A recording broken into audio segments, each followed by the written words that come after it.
peacefully earlier this afternoon after the Richmond County SWAT team blocked off Wiley Drive. This standoff lasted about 2.5 hours. 33-year-old Mason Meeks was arrested after the standoff. He's currently booked in the Richmond County Detention Center. Your Hallie Turner was on the scene as this all unfolded today, and she joins us now live from the newsroom. Hallie, this area appears to be a very quiet neighborhood, but that was not the case this afternoon. Yeah, neighbors say Wiley Drive is usually a quiet and crime-free street, but the peace neighbors know and love is now shattered after a manhunt unfolded outside of their homes. This video shows the moment Richmond County deputies handcuffed 33-year-old Mason Meeks after his surrender. The chaos erupted around 2:30 this afternoon when the Richmond County Sheriff's Office says Columbia County deputies were searching for a wanted man in the area. They caught up with Meeks in Augusta on Wiley Drive and called Richmond County. By 3:15, both ends of Wiley Drive were blocked off, and a mixture of blue lights and armed officers with multiple guns lined the street. By 3:30, officers could be seen closing in with guns drawn. Shortly after, 2 women were able to safely leave the home, and moments later, deputies deployed a robot to help with Meeks' arrest. They used it to go and open the door, and at that point is when he realized that the door was open, that the robot's standing there. At the time he decided to give up and come outside. Neighbors like Michael Nelson on edge as the situation unfolds, unable to comprehend what was unfolding right outside of his front door. I just came out because I heard the truck idling. I thought it was the garbage truck. It was having airing up problems or whatever, but it was going on for a while. I'm like, what's going on? So I looked out the window and saw the mom unit and totally off guard with that. Meeks came out of the home around 3:58, following all commands from deputies. The sheriff's office says although Meeks was armed, he never pointed the weapon towards law enforcement. And I spoke with his mom earlier, and she tells me she's been talking with him since about 2 o'clock before deputies ever arrived. All right, Hallie, you were on that scene earlier this afternoon, and thank you for the update this evening. We appreciate you. All righty, as we continue on this evening, Meeks was wanted on 1 felony warrant and 5 misdemeanor warrants with additional charges pending. And staying in Richmond County, we have an update at the demolition progress of the JBA. There are a few debris piles left as crews get ready to fill in the area with cement. Our last update was in February. News 12 was told demolition was about 75% complete. Now, the new James Brown Arena is getting closer to construction. Leaders say they expect the new JBA to open in 2027. And updating a story we've been following about the shooting death of a Claflin University student found dead today, Orangeburg County Sheriff Leroy Wrdw announced the arrest of 28-year-old Nathaniel Grant and charged him with murder in O'Brien Grant's death. At a press conference today, Wrdw made good on his promise from yesterday to be back on TV with information on the suspect. What I didn't tell you is that when they're uncomfortable, they get real stupid and they make a lot of mistakes. And I believe and knew that this press conference from yesterday would make him or whoever make some mistakes, and he did. And when they made those mistakes on last night, we were there to comfort him. Wrdw said Grant was identified as a person of interest early in the case and that he has a criminal history of violence. Investigators are still trying to find a motive for this crime. And as the 5th annual Columbia County Spring Fair continues, there are policy changes that will go into effect after an incident from last weekend. This Friday and Saturday, starting at 6 p.m., everyone 17 and under must be accompanied by a parent. One parent will be allowed to bring a maximum of 4 children. IDs will be required for those 18 and older as well. This comes after Saturday's incident with a group of teens that caused the fair to close early. The Columbia County Sheriff's Office is asking for help identifying these teens.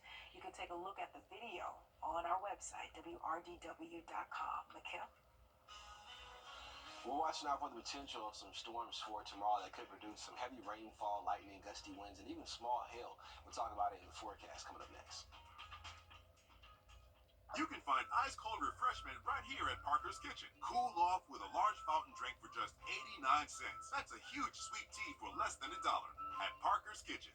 First Alert Weather, where accuracy matters, keeping you alert during severe weather and helping you plan your day. We put our money where our forecast is. Each weekday, our forecasted high is within 3 degrees of the actual high. A local charity gets money in the bank. We were 100% accurate last month, and over $1,000 went to helping our community. No other Augusta station is on your side the way we are, keeping you ready for anything and putting our accuracy to work. The First Alert Weather 3-degree guarantee, sponsored by Tub Doctor. Thank you for watching News 12 on your side. Thank you for rounding up at Parker's Kitchen to support Wounded Warrior Project. Your donation helps family support members like me receive the life-changing resources and programs we need. Thank you. Live from Augusta, we're watching News 1226 this morning. A SWAT team responded to an armed standoff in South Augusta yesterday. We're going to show you how the situation was handled coming up. And Augusta's Homeless Task Force is in the community working to bridge the gap with those experiencing homelessness.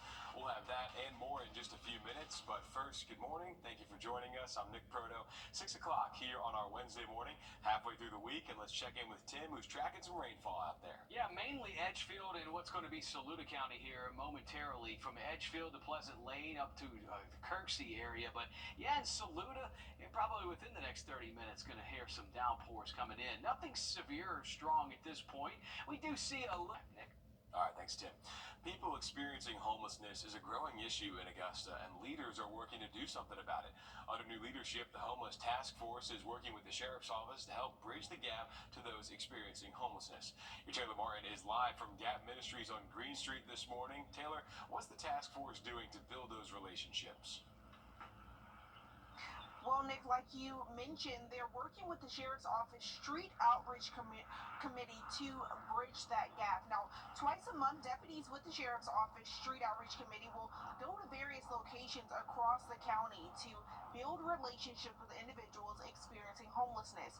Leaders tell us when deputies go out, they aren't patrolling, but they're asking what people's needs are and what they can do to help them not be homeless anymore, offering support and connecting them with resources. A lot of people just tend to believe that the homeless stay in the area where there are resources. So everybody should know what the resources are, but that's not the case. We have plenty of individuals that stay in wooded areas in South Richmond County that have no idea what's available. The Homeless Task Force has ramped up their efforts in the past year, including some new projects like these mailboxes here behind me for those experiencing homelessness. Yeah, just opening those up recently. Taylor Martin live there on Green Street for us. Thanks, Taylor. And as she mentioned, one of the ways they're trying to help the homeless is the mailboxes there. They were unveiled last month at Gap Ministries. The mailboxes give them a permanent address for case managers to use, registering kids for school, getting a state ID. Case managers who need a mailbox can email info.augustahtf@gmail.com. That information is on our website. Another project is one-time bus tickets. While we don't know if this program has begun yet, it was supposed to start after tournament week. These tickets would be offered at shelters for people to get to one of 5 essential places: the Department of Community Supervision, Department of Public Health, Department of Family and Children's Services, Serenity Behavioral Health Systems, or the Medical District. 6:04 now. A standoff in Richmond County ends with a suspect in handcuffs, but a neighborhood shaken. This is when authorities swarmed Wiley Drive yesterday afternoon, blocking off both ends of the street. Nearby homes and businesses were evacuated to be on the safe side. They arrested 33-year-old Mason Meeks just before 4 o'clock. Richmond County deputies say Columbia County called them about a wanted suspect search. Once deputies got there, authorities say they found Mason Meeks in a yard with a handgun. Deputies say he ran inside the home as they approached. Now, because 2 women were inside that home, the SWAT team came. The negotiation process happened until Meeks walked outside. Authorities say despite having that gun, Meeks never pointed it at them. The whole ordeal still put the neighborhood on edge. People tell us that's usually a quiet area. I just came out because I heard the truck idling. I thought it was the garbage truck. It was having airing up problems or whatever, but it was going on for a while. I'm like, what's going on? So I looked out the window and saw the mom unit and totally off guard. picture of Meeks. He was wanted on 1 felony warrant and 5 misdemeanor warrants. Additional charges are pending. A suspect is under arrest in connection to the shooting death of a Claflin University student in Orangeburg. O'Brien Grant was found dead Saturday morning on Legendary Drive. And now Orangeburg deputies arrested 28-year-old Nathaniel Grant, charging him with murder, grand larceny, and possession of a weapon during a violent crime. Officials say despite the same last name, there's no relation to the victim. The larceny charge comes from the theft of the victim's car. Officials say the car's tags were changed and the car was left behind in an abandoned house. The arrest comes a day after Orangeburg County Sheriff made a stern warning to the people responsible for this killing and another shooting. 6:06 now. We're on your side with a safety alert this morning. The Real ID. The job of South Carolina's elected treasurer is now on the line. It comes after senators took the historic step of voting to remove Treasurer Curtis Loftus from office. But as your South Carolina State House reporter Mary Green explains, Loftus hasn't lost his job yet, and he may never lose it. To remove a statewide elected official from office here in South Carolina, it requires 2/3 of both the Senate and the House of Representatives to vote for it. That happened in the Senate on Monday night, but what will happen next in the House is unclear. We voted tonight to remove the treasurer because he did not do his duty. We did our duty. I think it's up to the House to do their duty. Senators 33-8 vote to remove Loftus from the elected post he's held for more than a decade, followed an 8+ hour-long hearing on Monday in the Senate. It's the most serious action to result at the State House so far from the investigation into a mystery $1.8 billion surplus that an outside audit determined was non-existent and the result of a years-long accounting error. 2 senators argued Loftus should be fired for willful neglect of his duties, claims to which Loftus and his attorneys responded there was no proof.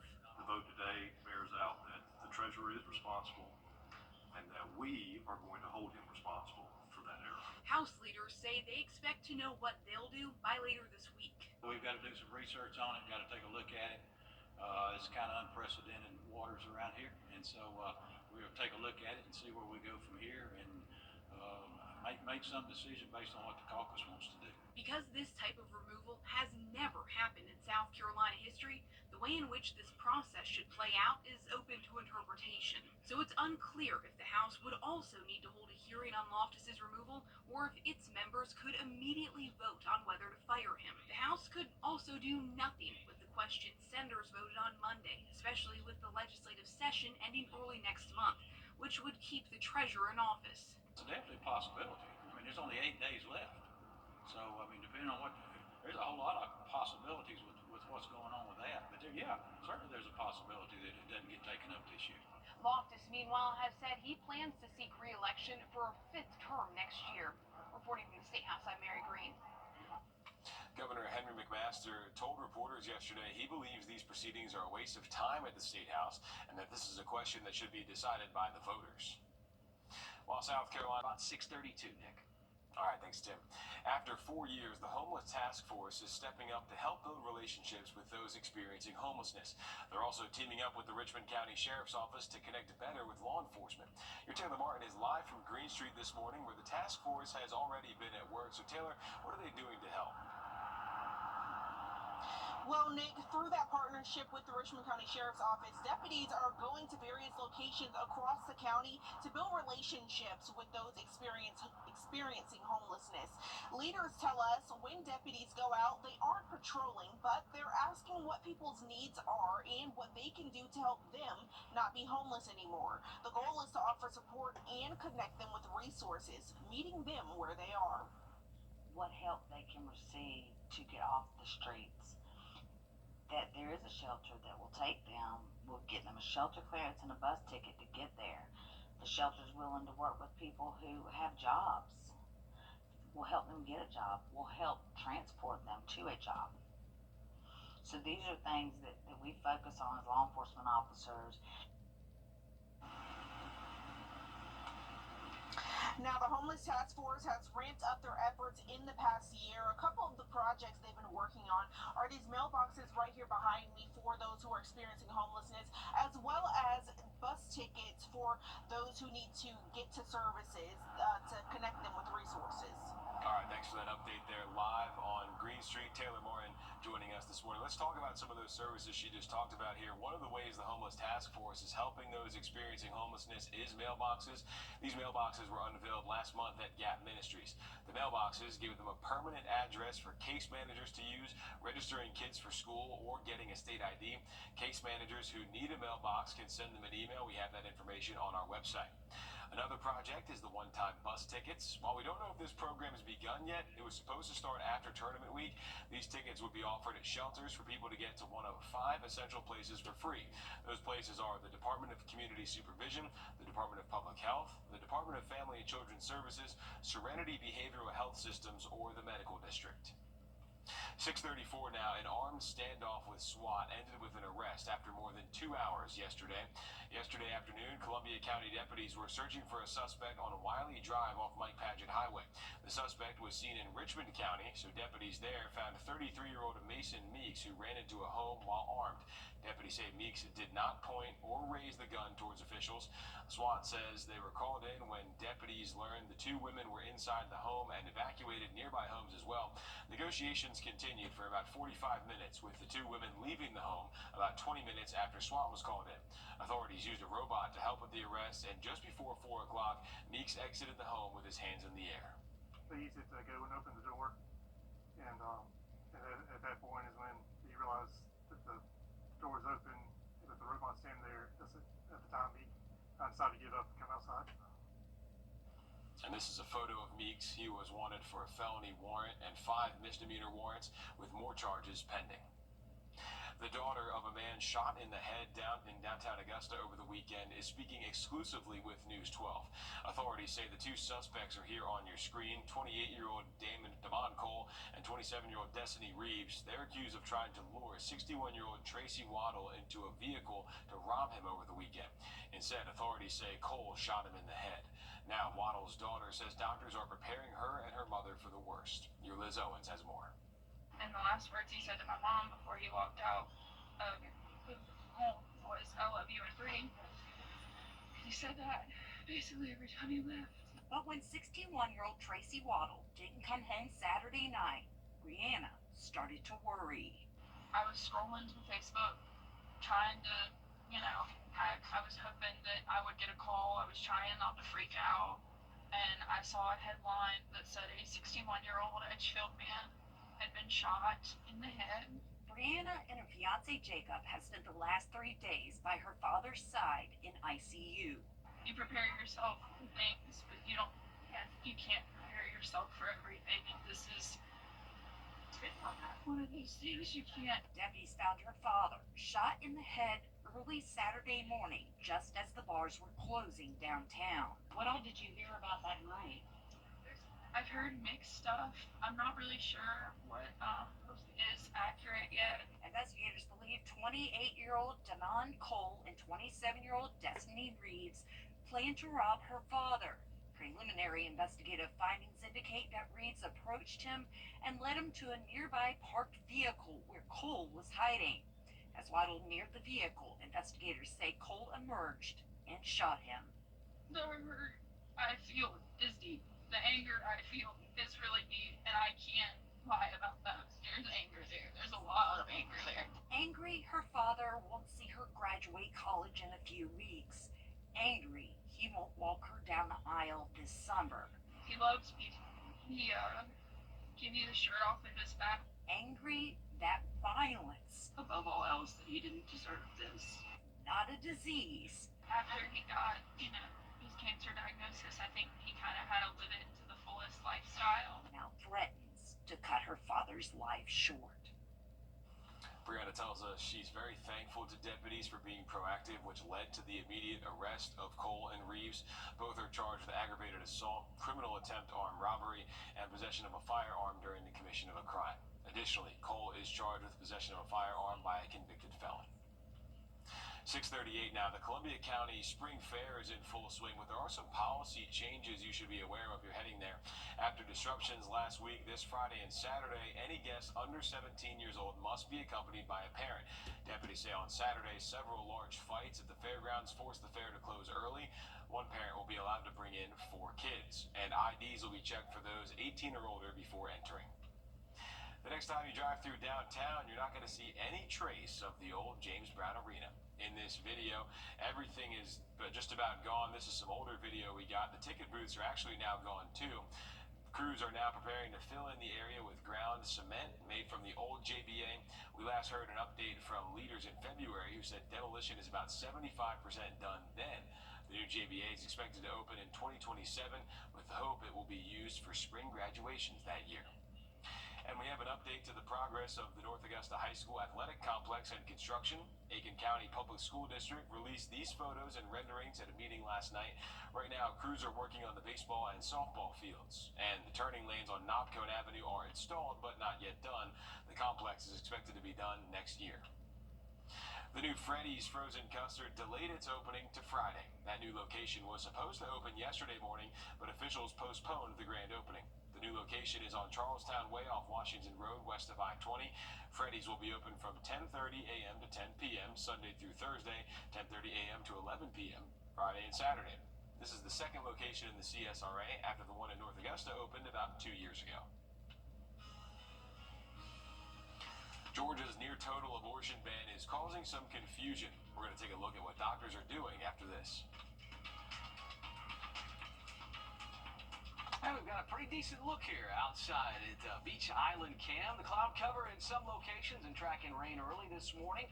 We'll take you there and our impacts for rain later on today next. And as we head to break, giving you a live look at the medical district at 640. Amina Hopkins up next week. Not much rain coming our way with low to mid 80s, Nick. All right, thanks, Tim.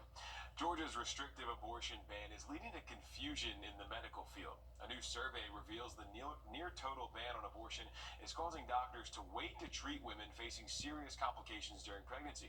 Your Georgia State House reporter Abby Kasoris explains how delayed care is affecting patients.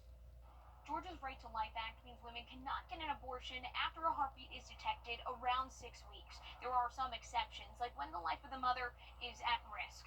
According to the American College of Obstetricians and Gynecologists who assisted in the study, the language of that law is confusing and, quote, many clinicians on the ground are raising questions like how sick is sick enough to intervene. Is it when she just runs a fever? Is it when she has obvious signs of infection? Is it when she's on a ventilator in the ICU and we've got her on pressors? Athens OBGYN Laura Hart recalls a patient, a mother pregnant with twins. Doctors waited days for an infection to set in instead of terminating her pregnancy. She says the fetuses had no chance of survival. In the survey, she explains, in this situation, you can save the mother or you can save nobody. So no one did anything. And she continued to get sicker and sicker to the point that when I came on call, she was on a ventilator in the ICU on the verge of death. In the past, Republicans have repeatedly defended the state's abortion ban after leaked information from the state's Maternal Mortality Review Board.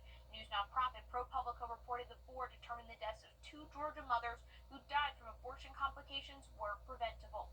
State Senator Ed Setzer helped write the legislation and feels Georgia's Life Act strikes a careful balance with clear exceptions. Rural healthcare providers had every mechanism they needed within our law to save her life. Hart contests Georgia's abortion ban is putting women at risk. Her stories and stories of others detailed in the survey compiled by Georgia Senator John Ossoff and the ACOG. If we continue along this path and we have, see stricter and stricter laws be put in place, all we're going to see is more women dying. Georgia's maternal mortality and maternal morbidity numbers are some of the worst in the nation. According to a March of Dimes report, 169 Georgia women died between 2018 and 2021. In Atlanta, I'm Abby Kasoris. We're taking a break, but first we're giving you a live look outside here at Grovetown at I-20 at 648.